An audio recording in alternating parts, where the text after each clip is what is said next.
আল্লাহ সূরা আম্বিয়ার মধ্যে বলেন, ওয়া আরসালনাকা ইল্লা রাহমাতাল লিল আলামিন, আমি আমার হাবিবকে তামাম আলমের জন্য দয়া করেছি।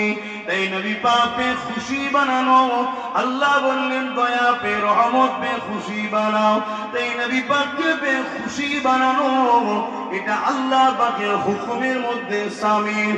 এবং আমরা তাই এই মাসে নবীর আগমন উপলক্ষ করে নবী শিশুর আলোচনা করে নবী পেয়েছি মাসে আল্লাহ পাকের শুকরিয়া আদায় করে বেশি বেশি নবীর অর্থাৎ আল্লাহ পাকের নিয়ামতের চর্চা করি। হে আমার ভাবি, আপনি বলে দিন দুনিয়া মানুষ আমার রহমত পেয়ে আমার ফজল পেয়ে ফাবিযালিকা ফালইফরাহু, তারা যেন খুশি আনন্দ প্রকাশ করে, খুব খুশি আনন্দ প্রকাশ করে আমার রহমত ও ফজল পেয়ে। আল্লাহ পাক অপর জায়গায় বলছেন, ওয়া আম্মা বিনি'মাতি রাব্বিকা ফাহাদ্দিস, তোমরা আমার নিয়ামত পেয়ে তাহাদিস করো, খুব চর্চা করো, আলোচনা করো, প্রচার করো। জোরে বলুন সুবহানাল্লাহ। আমার নবীর থেকে বড় আল্লাহর নিয়ামত কিছু আছে কি বলুন? আল্লাহ বলছেন আমার নিয়ামত পেয়ে খুব প্রচার করো। এই মাসে নিয়ামত পাওয়া গেছে, এই মাসে নিয়ামতের চর্চা বেশি হবে না কম হবে? এজন্য এই মাসে নিয়ামতের শুরুর আলোচনা হয় একদম শিশুবেলা। বুঝাতে পারছি তো নাকি?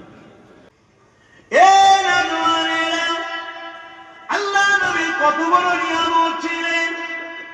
আল্লাহ নবী উম্মতে মুহাম্মাদি শুধু তোমার আমার জন্য নয়, কুল কায়নাতের জন্য তিনি বড় নিয়ামত। আসুন আমার নবী পাক এই মাসে 12 তারিখ সোমবার সালেকের সময় এসেছিলেন।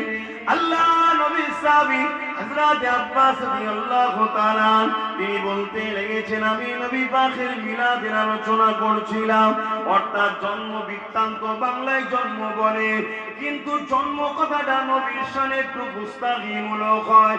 এই নবী পাকের আগমনের আলোচনা করতেছিলাম, এই আলোচনা করতেছিলাম।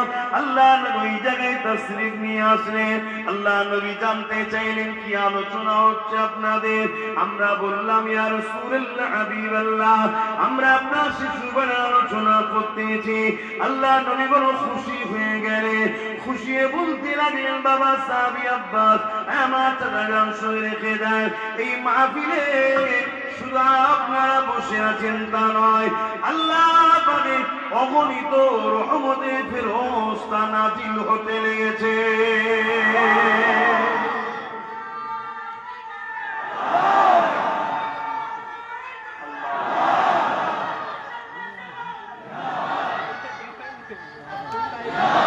আর একটা কথা বলে যান, আল্লাহ নবী নবী দয়া নবীকে দুদুমা হালিমা হুজুর নিয়েছিলেন। বিস্তারিত অনেক বড় কথা।